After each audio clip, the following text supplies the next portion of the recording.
Captain Ji-won Park stared at the massive ships that appeared on her scanner. The UES Defiance was humanity's pride. The first ship built to explore beyond the solar system, but these alien vessels made her ship look like a toy boat next to an aircraft carrier. "Captain, I'm reading over 300 ships," reported Lieutenant Min-jae Ko from the sensor station. His voice trembled slightly. "The largest one is 50 kilometers long." Ji-won kept her face calm even though her heart was racing. She had dreamed of first contact with aliens since she was a child. But not like this. These ships looked like they were built for war. "Open a channel," she ordered. The main screen flickered and an alien face appeared. The creature had blue-gray skin, 4 eyes arranged in a diamond pattern, and what looked like gills on its neck. When it spoke, the translation software made its voice sound deep and commanding. "Primitive vessel, I am Admiral Tae-hyung Choi of the Hegemony of Worlds. You will identify your species and homeworld immediately." Ji-won stood up straight. "I am Captain Ji-won Park of the United Earthship Defiance. You are in human space without permission. State your intentions." The alien made a sound that might have been laughter. "Human space? Your species has not even left your home system properly. You have no claim to any space beyond your tiny world." "Every human disagrees with that statement," Ji-won replied coldly. Admiral Choi's 4 eyes narrowed. "Your defiance is amusing but pointless. The hegemony has ruled this galaxy for 10,000 of your years. We have peacefully integrated over 10,000 species into our great civilization." "Integrated?" Ji-won asked. "Yes. Your species will be classified as Class 7 labor. Your world will become a resource extraction colony. You have 30 standard cycles to prepare your population for relocation to work worlds. This is generous. Most species receive only 10 cycles." The bridge fell silent. Everyone stared at the alien admiral in shock. Ji-won felt anger building in her chest like a fire. "Let me make sure I understand," she said slowly. "You want to enslave our entire species and strip mine our planet? Enslave is such an ugly word. You will be given meaningful work. Your species will contribute to the greater good of the galaxy. Resistance will only bring suffering." Ji-won looked around at her crew. She saw the same anger in their eyes that burned in her heart. Humanity had struggled for centuries to reach the stars. They had built the Defiance with their own hands, powered by dreams and determination. And now these aliens wanted to steal it all away. "Admiral Choi," she said, her voice deadly quiet, "you have exactly 10 minutes to remove your fleet from our solar system, before we consider your presence an act of war." The alien admiral's eyes widened. Then he began to laugh, a harsh sound that made everyone on the bridge wince. "Your primitive ship threatens my fleet? You cannot even travel faster than light. Your weapons are chemical rockets and nuclear bombs. We command the power of stars themselves." 9 minutes and 30 seconds, Ji-won said. "Watch carefully, humans. See the power you dare to challenge." The screen changed to show empty space near the asteroid belt. One of the hegemony ships fired a bright blue beam. 3 large asteroids simply disappeared, turned to glowing gas in seconds. "Impressive," Ji-won said. She turned to her weapons officer. "Ensign Daeho Seo, load missile tube 1. "Captain," Daeho said quietly, "our missiles cannot penetrate their shields. Load the special package from storage bay 7.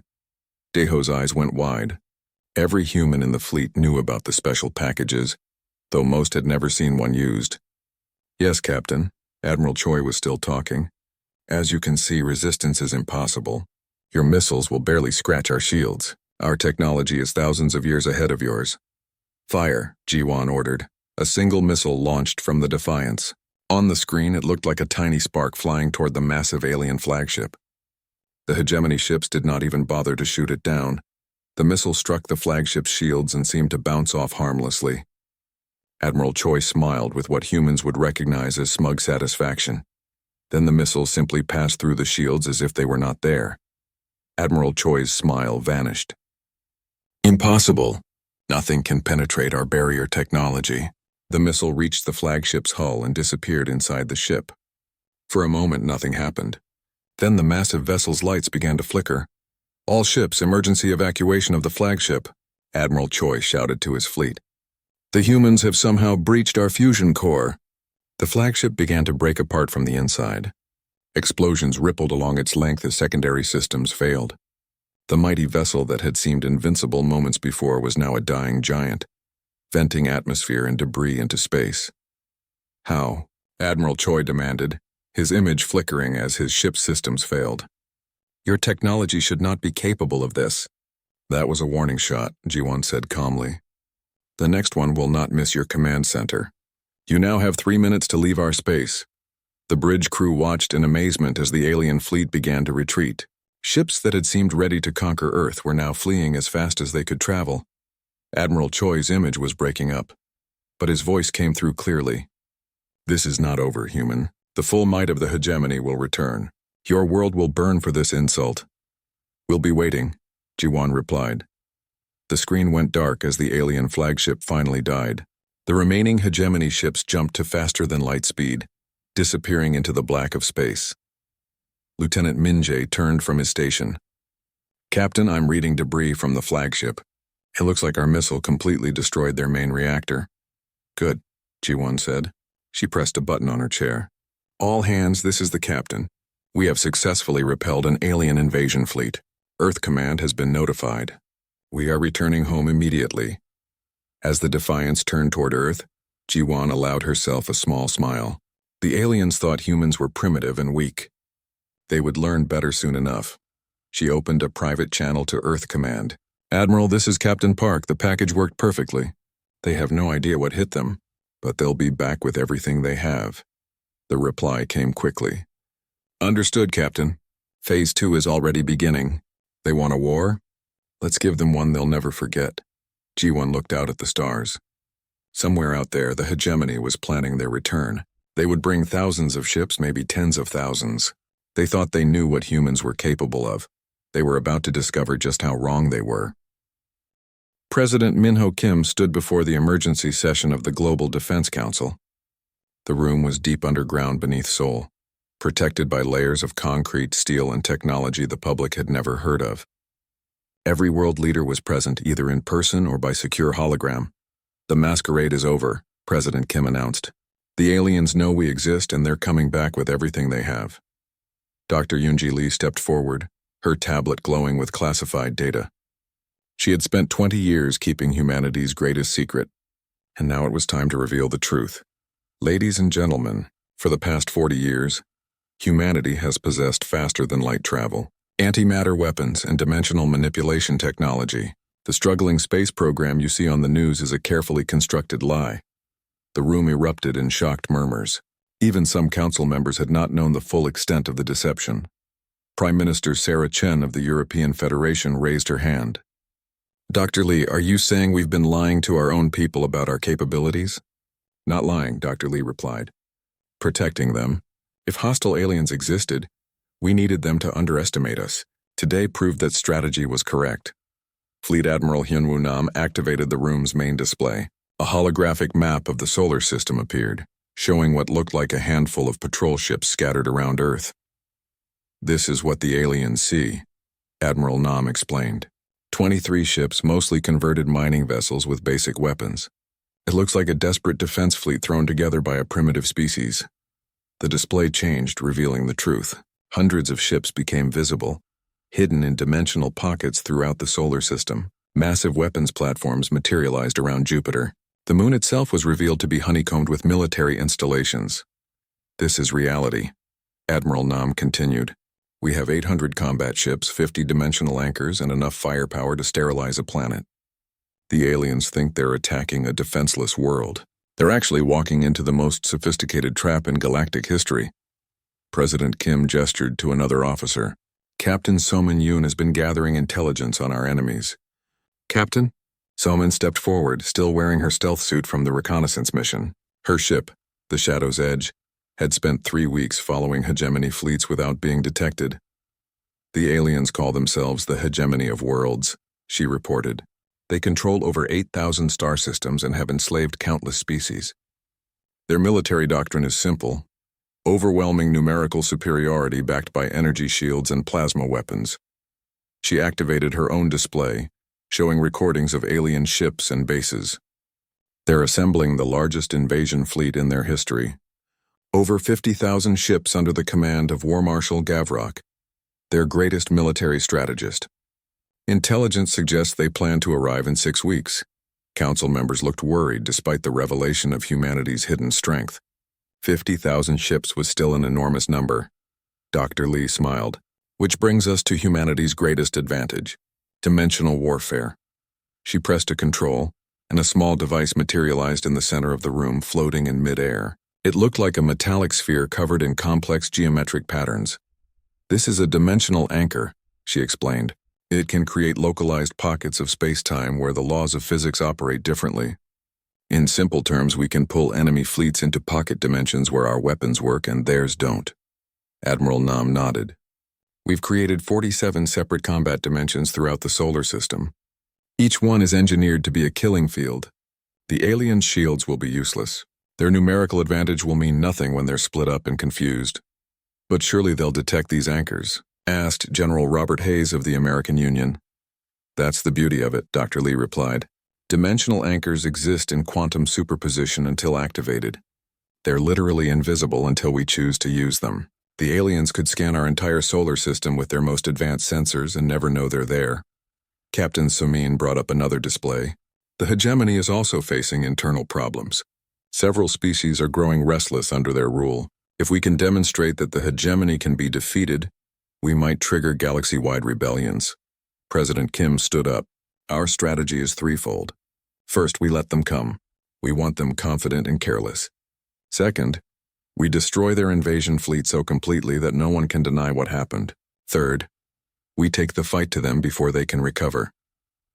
You're talking about offensive operations, pointed out Chancellor Maria Santos of the South American Alliance. That means revealing our FTL capabilities. The secret was always going to come out eventually, President Kim replied. Better to use it while we have the advantage of surprise. Admiral Nam pulled up tactical projections. Once we've dealt with their invasion fleet, we'll begin Phase 3, hunter-killer operations. Small fleets of our ships will strike hegemony installations throughout their territory. Their logistics networks, command centers, shipyards will make them afraid to leave their home systems. Dr. Lee added, We've also prepared some special surprises, weapons the galaxy has never seen. The aliens think they know the limits of physics. They're about to get a very painful education. The meeting continued for 6 hours, going over every detail of the plan. False communications would be transmitted, allowing the aliens to intercept messages about humanity's desperate preparations. Fake construction projects would be visible to their long-range sensors. Everything designed to make the hegemony believe they were attacking a weak, frightened species. As the council members prepared to leave, President Kim made one final statement. Remember, for 40 years we've prepared for this day. We've built weapons they can't imagine, developed tactics they can't counter, and prepared our people for a war they think we can't win. The hegemony has ruled through fear and overwhelming force for thousands of years. It's time to show the galaxy that even the mightiest empire can fall. Captain Soman remained behind as the others left. Mr. President, there's one more thing. My reconnaissance detected something unusual about their fleet movements. They're not just bringing warships. There are colony vessels, administrative ships, slave transports. They're planning to begin the occupation immediately after victory. President Kim's expression darkened. They're that confident? Completely. War Marshal Gavrok apparently told his subordinates this would be the shortest conquest in hegemony history. He's expecting to be celebrating on Earth within a week of arrival. Then let's make sure he gets a celebration he'll never forget. President Kim said grimly. Deep in space, hidden dimensional factories were already working around the clock. Weapons that bent reality itself were being loaded onto ships that existed in parallel universes. The largest military trap in galactic history was being prepared. The hegemony thought they were coming to enslave another primitive species. Instead, they were about to face humanity at its most dangerous, cornered, angry, and far more advanced than they could possibly imagine. The countdown to war had begun. War Marshal Gavrok stood on the bridge of his flagship, the Eternal Dominion, watching the primitive human solar system grow larger on his screens. Behind him stretched the greatest invasion fleet in hegemony history. 53,000 warships, each one capable of destroying cities with a single blast. Report on human defensive preparations, he ordered his intelligence officer. Minimal resistance detected, War Marshal. Approximately 200 primitive vessels clustered around their homeworld. No evidence of advanced shielding or weapon systems. They appear to be using chemical propulsion and nuclear warheads. Gavrok allowed himself a satisfied smile. This would indeed be the shortest conquest in hegemony history. Perhaps he would be finished in time for the victory celebration back on the capital world. Signal the fleet. We advance in formation. This is to be a demonstration of hegemony power, not a desperate battle. I want these humans to see their doom approaching slowly and inevitably. On Earth, Fleet Admiral Hyunwoo Nam watched the alien fleets approach from the command center buried beneath the Himalayan mountains. Every screen showed different aspects of the approaching armada, their formations, weapon signatures, and most importantly, their exact positions. "They're taking the bait perfectly," reported Commander Do-hyun Kang from the UES Indomitable, leading the visible defense fleet.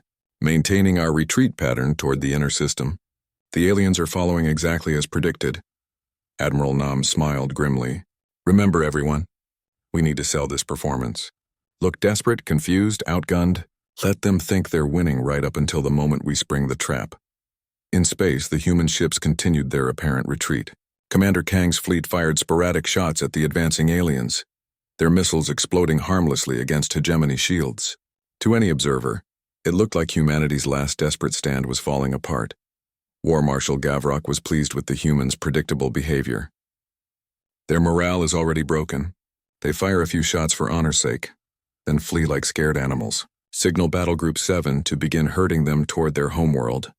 I want them trapped against their own planet when we finish them. The hegemony fleet spread out in a massive net, pushing the human ships deeper into the solar system. Soon they had passed the orbit of Mars and were approaching the asteroid belt. The human retreat was becoming a rout. "War Marshal," reported the tactical officer, "our forward scouts have reached the asteroid field. No sign of human reinforcements or hidden bases. Their entire fleet appears to be the vessels we can see." "Excellent. Signal all ships prepare for final engagement. We will destroy their fleet first, then begin orbital bombardment of their homeworld. By tomorrow, this system will belong to the hegemony." On Earth, Admiral Nam watched as the alien fleet moved into perfect position. Every enemy ship was now inside the dimensional anchor network that had taken decades to construct. It was time to end the masquerade. "All stations, this is Admiral Nam. Authorization code, Terra Invicta. Activate all dimensional barriers. Begin Phase 3. Throughout the solar system, 47 dimensional anchors came online simultaneously. Reality began to fracture around the hegemony fleet, as space-time itself was manipulated by human technology. War Marshal Gavrok felt his flagship lurch suddenly. "Report, what was that disturbance?" "Unknown, War Marshal. Our sensors are detecting massive spatial anomalies throughout the fleet. It's as if space itself is breaking apart." Gavrok watched in horror as his perfectly organized fleet began to separate into isolated groups. Ships that had been flying side by side suddenly could not see each other, as if invisible walls had appeared between them. "We're being pulled into some kind of dimensional pockets," shouted the science officer. "This technology is impossible. No species in the galaxy can manipulate space-time like this." In Dimensional Pocket 12, Captain Jinwoo Han led Battle Group Omega against a trapped section of the alien fleet. In this carefully engineered reality, human ships moved faster than light without needing FTL drives, and their weapons could ignore any known form of shielding. "Target the hegemony cruisers first," Captain Han ordered. "Remember, in this dimension our antimatter torpedoes exist in multiple realities simultaneously. They can't dodge what hits them from several directions at once." The human ships opened fire, and the alien vessels began exploding like fireworks. Hegemony plasma beams passed harmlessly through the human ships, which could phase in and out of reality at will. But human weapons struck with devastating effect, each hit crippling or destroying an enemy vessel.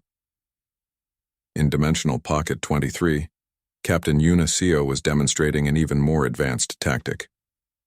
Her destroyer, the Righteous Fury, could exist in multiple dimensions simultaneously, allowing it to phase directly through enemy hulls. "Bringing us into phase with the alien dreadnought," she announced to her crew. "Prepare antimatter charges for internal detonation." The Righteous Fury materialized inside the massive hegemony warship, its hull occupying the same space as the alien vessel's reactor core. The antimatter charges detonated, and the dreadnought simply ceased to exist, vaporized from within. War Marshal Gavrok was frantically trying to coordinate his scattered fleet, but communication between dimensional pockets was impossible. Ship after ship was reporting impossible attacks. human vessels that ignored shields, weapons that struck from multiple directions, and enemy ships that could become intangible at will.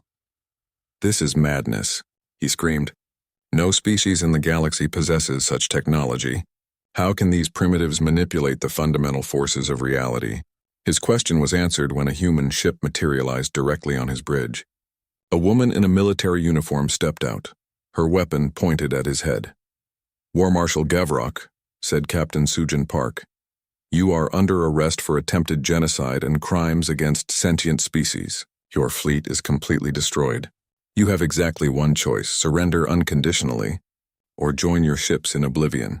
Around them, the bridge of the Eternal Dominion was filled with human soldiers, who had simply walked through solid matter to reach their positions.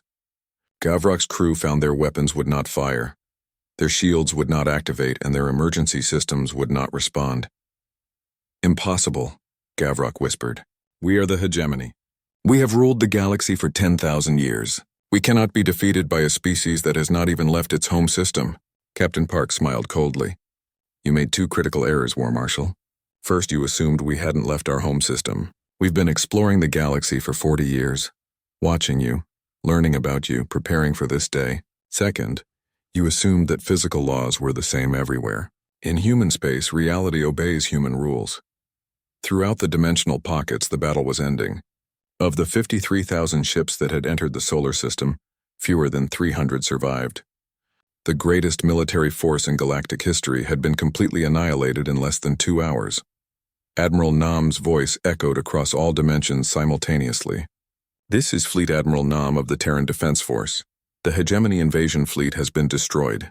Any surviving vessels that wish to surrender should power down their weapons and await boarding. Any vessel that attempts to flee will be destroyed." War Marshal Gavrok collapsed into his command chair, staring at the tactical display showing the complete destruction of his fleet. "How?" he whispered. "How did you become so powerful?" "We didn't become powerful," Captain Park replied. "We were always powerful. We just let you think we were weak. The oldest human military strategy: appear weak when you are strong, and strike when your enemy least expects it." The dimensional pockets began to merge back into normal space, revealing the aftermath of the battle. Debris from thousands of alien ships drifted through the asteroid belt, while the surviving human fleet maintained perfect formation, unmarked by the devastating conflict. On Earth, President Kim addressed the planet and the galaxy simultaneously. "The hegemony invasion of Earth has failed completely.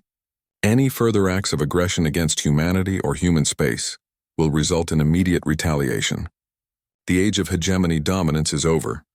War Marshal Gavrok was led away in quantum restraints, the sole high-ranking survivor of the greatest military disaster in galactic history.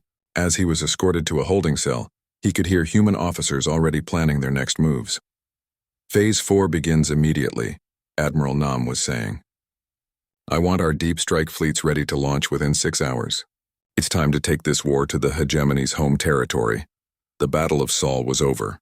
The real war was just beginning.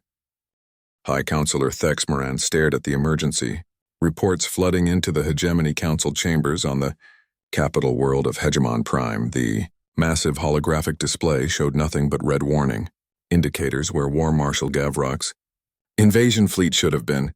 "This is impossible," he declared to the assembled council. 53,000 ships cannot simply disappear. These reports must be false. The surviving ships from the battle had finally reached hegemony space, their crews traumatized and their stories wild. According to them, the humans had somehow trapped the entire fleet in pocket dimensions and destroyed them with impossible weapons. "Council members," announced Admiral Vextar, one of the few senior officers to escape the Sol system. "I was there. I saw our ships phase out of existence. I watched human vessels ignore our shields and fire weapons that struck from multiple directions simultaneously. These humans have technology we cannot comprehend."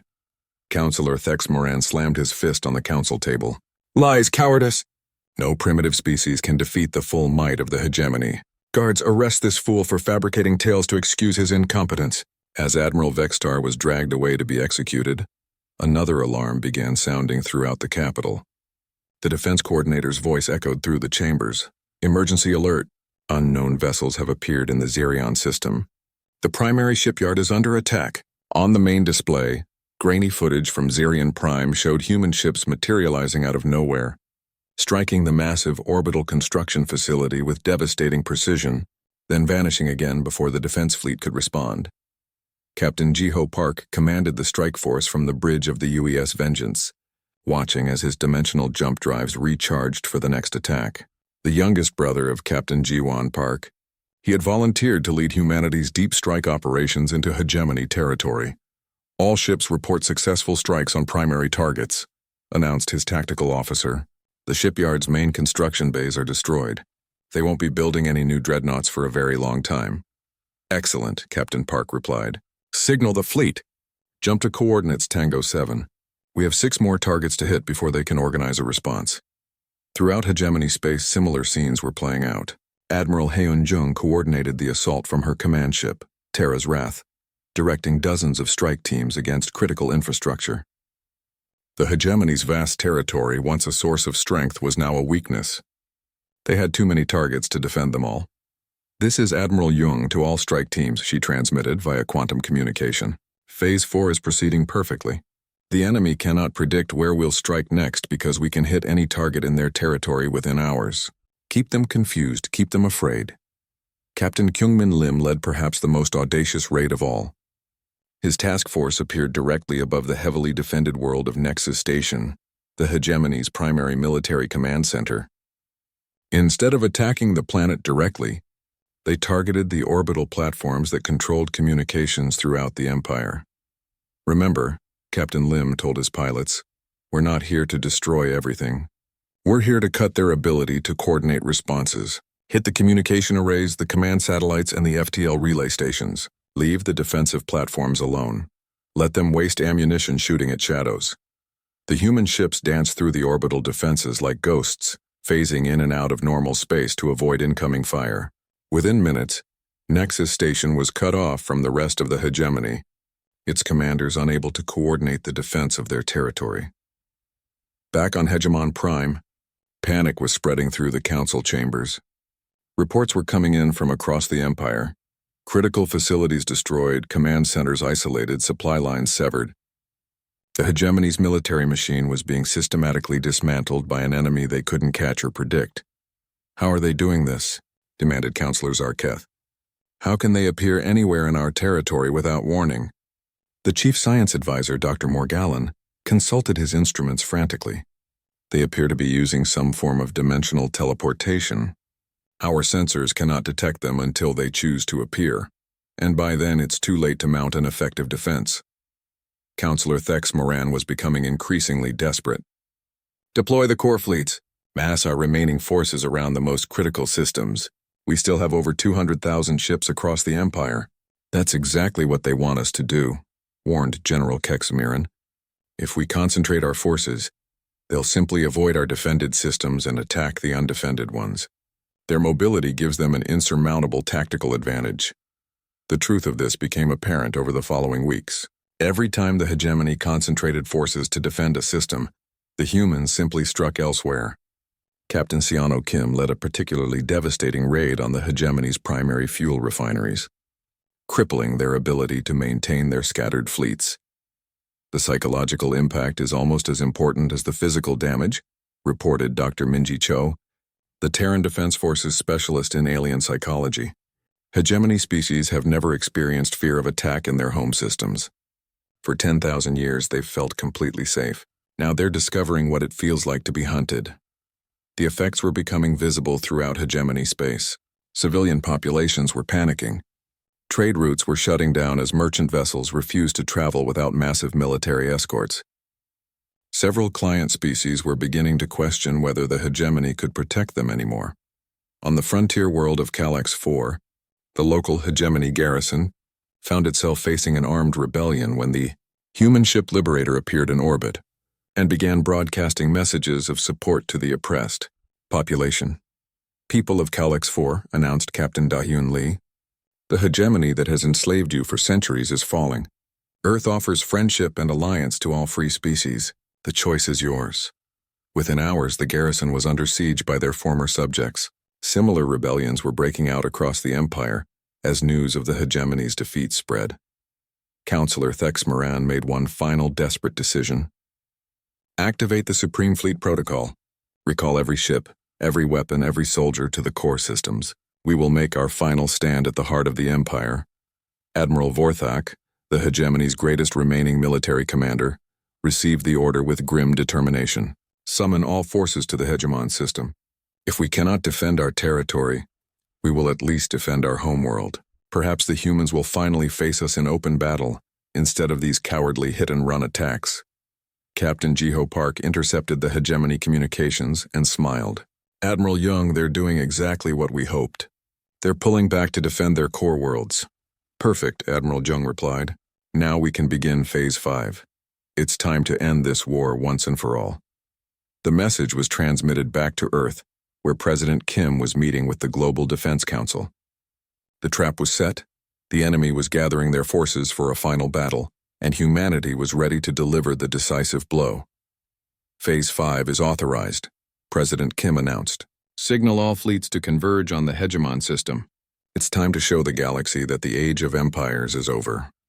Throughout hegemony space, the remaining client species watched as their oppressors retreated to their homeworld, abandoning the territories they had conquered over millennia. For the first time in galactic history, the hegemony was afraid, and humanity was just getting started. The hunters had become the hunted, and the final confrontation was approaching. The hegemony would make their last stand with everything they had remaining, but they had no idea that humanity had been holding back their most devastating weapons for exactly this moment. The real battle was about to begin. Grand Admiral Vorthak stood in the command center of the massive space fortress orbiting Hegemon Prime, watching the largest military force in galactic history take position around the hegemony homeworld.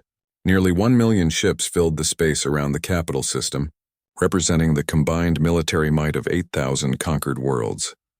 This is our final stand, he announced to his assembled fleet commanders. Every ship, every weapon, every warrior the hegemony has ever produced is here. The humans may have superior technology, but they cannot possibly stand against numbers like these. In the weeks since humanity's raids had begun, over half the hegemony's territory had fallen into rebellion or chaos. Client species everywhere were declaring independence, and the empire that had ruled the galaxy for 10 millennia was crumbling. But here, at the heart of their power, the hegemony would make their last stand. On Earth, President Min-ho Kim prepared to address not just his own people, but the entire galaxy. The battle that was about to begin would determine the future of galactic civilization.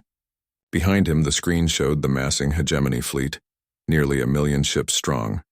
Citizens of Earth and all free beings throughout the galaxy, he began. Today we face the final test. The hegemony has gathered everything they have for one last desperate battle. They believe that numbers alone can overcome the power of freedom. They are about to learn how wrong they are. The president's image was broadcast across human space and to every world where the resistance was listening. His next words would be remembered for millennia. I stand before you not just as president of Earth, but as a former Special Forces operative who has spent his life fighting for human freedom. Today all of humanity stands together. Today we end the age of empires forever. In space near Hegemon Prime, the first human ships began to appear, but instead of the hundreds of vessels the hegemony expected, only a few dozen materialized. Grand Admiral Vorthak allowed himself a moment of hope. Is that all?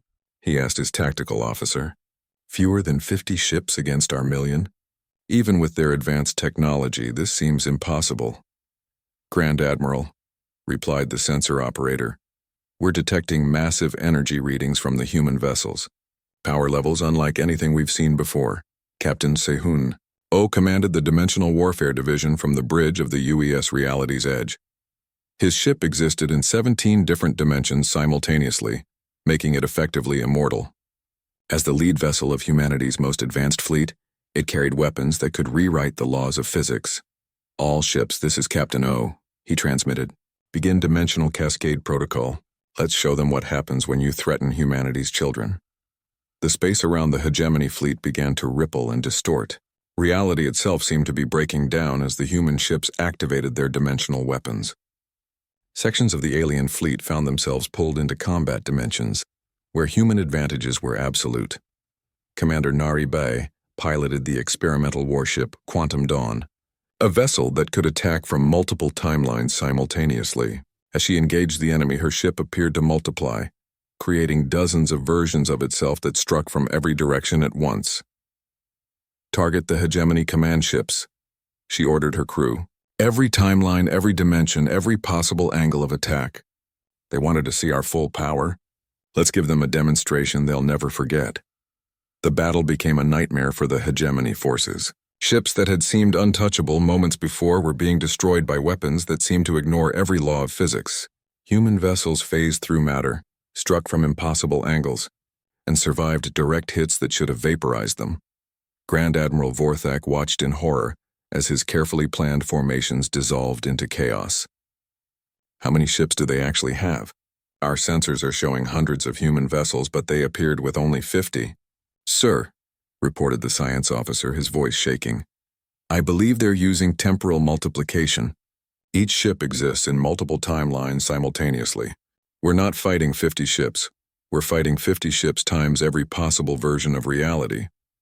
The tide of battle turned completely when Admiral Woojin Shin arrived with the Genesis fleet.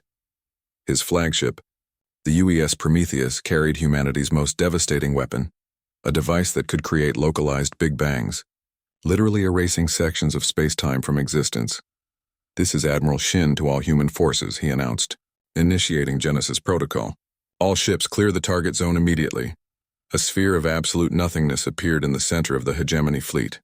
It expanded rapidly, and every ship it touched simply ceased to exist. Not destroyed, not vaporized. They were simply erased from reality itself, as if they had never been built. Grand Admiral Vorthak's flagship was caught at the edge of the expanding void. He watched in terror as 100,000 ships disappeared in seconds, their matter and energy converted back into the primordial forces of creation. "Impossible," he screamed. "No species can command such power. You're not just manipulating physics, you're rewriting the fundamental structure of reality." Captain Minji Quan materialized on his bridge, having walked through solid matter to reach him. Behind her, human soldiers were taking control of every remaining hegemony vessel that hadn't been caught in the Genesis field. "Grand Admiral Vorthak," she said calmly, "on behalf of all free species in the galaxy, I accept your unconditional surrender." The once mighty hegemony fleet was reduced to scattered debris and a few hundred ships whose crews had already laid down their arms. The battle that was supposed to be the Empire's glorious last stand had become their final humiliation. President Kim's voice echoed across the galaxy as he delivered humanity's terms. "The hegemony of worlds is hereby dissolved. All enslaved species are granted immediate independence. Any attempt to reform the Empire or continue the oppression of sentient beings will result in the complete sterilization of the responsible worlds." On thousands of worlds, newly liberated populations celebrated in the streets. Species that had been enslaved for millennia were suddenly free. The galactic order that had seemed eternal had crumbled in a matter of months. Dr. Yoonji Lee supervised the distribution of dimensional shield technology to the liberated worlds. "This should prevent any future empire from conquering the galaxy," she explained to the hastily formed Galactic Liberation Council. "Every species now has the ability to defend themselves from large-scale invasion." Captain Jiwon Park, the hero of humanity's first contact, was given the honor of delivering the final message to the galaxy from Earth. "Citizens of the galaxy," she began, "for too long you have lived under the shadow of empire. Today that shadow is lifted forever. Earth stands as guardian of free space, protector of the weak, and enemy of all who would enslave others." She paused, looking directly into the camera. "Let this be a message to any who would follow in the hegemony's footsteps. Humanity will not tolerate the oppression of sentient beings. We have the technology to appear anywhere in the galaxy without warning. We have weapons that can erase entire fleets from existence. And most importantly, we have the will to use them in defense of freedom." The surviving hegemony leadership was transported to Earth for trial by the new Galactic Justice Council. Grand Admiral Vorthak, still in shock from witnessing the Genesis weapon, could only stare as he was led to his cell. "How?" he whispered to his human guard. "How did your species become so powerful?" The guard, a young soldier named Sungmin Park, smiled. "We didn't become powerful, sir. We were always powerful. We just chose to use that power to protect the innocent instead of enslaving them. That's the difference between humanity and the hegemony. In the months that followed, the galaxy began to heal. Trade resumed between free worlds. Scientific knowledge was shared openly. The great library worlds, once restricted to hegemony elites, opened their archives to all species. President Kim established the Terran Diplomatic Corps, with Captain Soman Yoon as its first director.